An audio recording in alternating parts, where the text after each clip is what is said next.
belangrijkste nieuws uit Curaçao in het Nederland. Access Journaal, vers van de pers.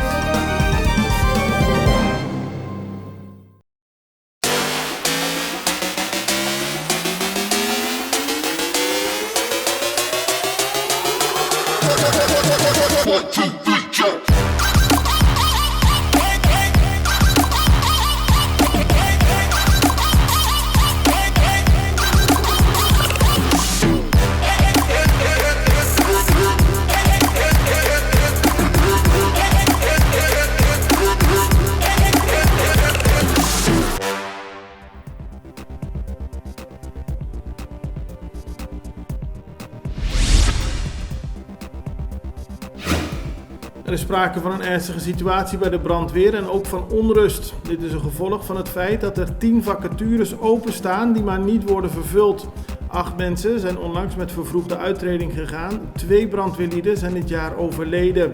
Gisteren waren maar 2 van de 4 brandweerposten op Curaçao bemand.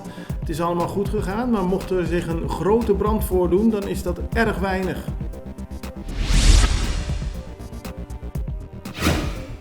Minister van Financiën Javier Silvania heeft het Curaçaose parlement laten weten dat hij van 9 december tot 13 januari volgend jaar afwezig is.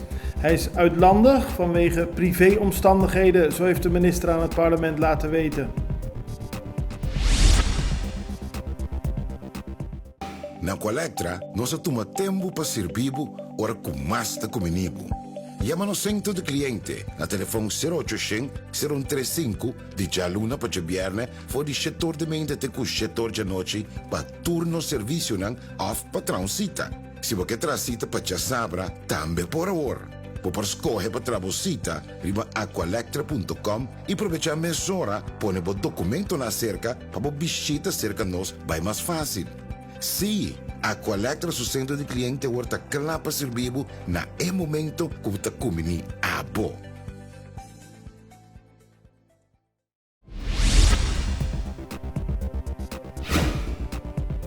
Op de voorpagina van de Extra een foto van 3 jongens die worden behandeld door ambulancepersoneel. Ze waren gisteren aan het zwemmen bij Marie Pompoen toen ze in aanraking kwamen met enorme kwallen, het zogenaamde Portugese oorlogsschip.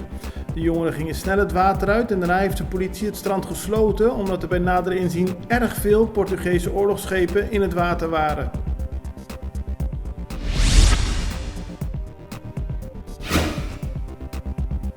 Het aantal actieve besmettingen op Curaçao is momenteel 130 en daarmee is te zien dat het aantal besmettingen in de afgelopen dagen langzaam weer aan het groeien is. Daarentegen is het aantal mensen dat in het ziekenhuis is opgenomen met COVID nog steeds erg laag. Gisteren lagen er 3 personen met COVID in het ziekenhuis, waarvan 2 op de intensive care.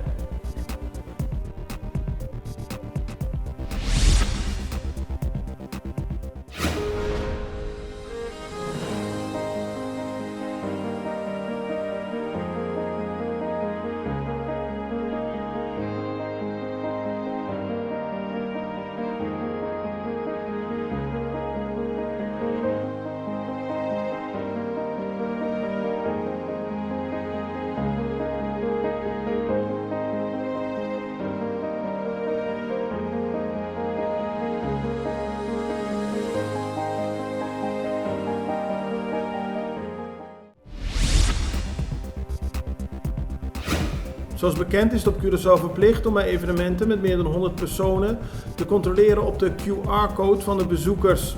Vanaf vandaag is het verplicht om daarvoor gecertificeerde controleurs te gebruiken.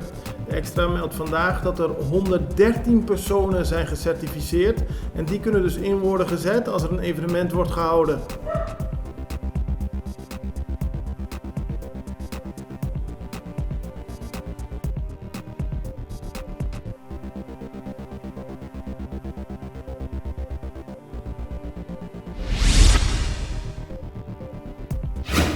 Oud-parlementariër voor de PAR, Glenn Silveran, is weer terug bij de Gele Partij. In 2012 brak Glenn Silveran met de PAR, maar nu blijkt dat hij weer opgenomen is in de partij. Voor onder leiding van oud-minister-president Etienne IJs wil de PAR gaan werken aan de nieuwe visie, missie en nieuwe strategie.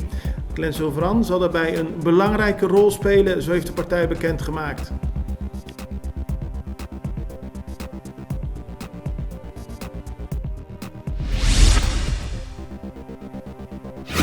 Gisteren vond de 70ste editie plaats van de Miss Universe verkiezing.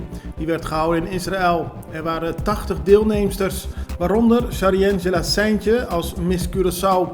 Zij wist helaas niet de top 10 te bereiken, maar Tesseri Zimmerman deed dat wel namens Aruba. De Miss Universe verkiezing werd uiteindelijk gewonnen door Miss India Harnas Sandhu.